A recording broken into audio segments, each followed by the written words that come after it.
घालत होता पालकमंत्री पदासाठी देखील रस्सीखेच सुरू आहे. अहो, हे लोकातून आलेलं सरकार नाही आहे. हे निवडणूक आयोग आणि भाजपच्या सिंडिकेटमध्ये आलेलं सरकार आहे. त्यामुळे लोकांचं घेणं देणं यांना नाही.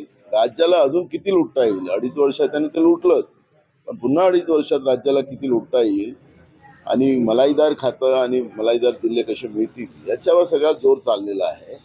त्यामुळे यांना आम्ही चॅलेंज केलेलं होतं की मार्तनवाडीमध्ये मॉक पोलिंग आपण करा, सरकारच्या नियंत्रणातच करा. मुख्यमंत्र्यांनी सांगितलं की तिथले आमदार त्याच्यावर दबाव आणतात. आम्ही सांगितलं की सरकारच्या नियंत्रणात या पद्धतीचं एक मॉक पोलिंग करा, म्हणजे दूध का दूध पाणी का पाणी होईल. पण सरकार हे मशीन आणि निवडणूक आयोगाच्या चक्करमधून निवडून आलेलं असलेलं सरकार आहे. त्यामुळे यांना लोकांचं घेणं देणं नाही.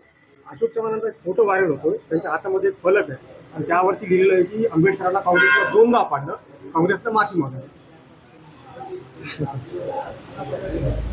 आता मानसिकता कोणाची काय आहे? ज्यांना काँग्रेसने एवढं मोठं केलं त्या व्यक्तीकडून ह्या अपेक्षा नसाव्यात.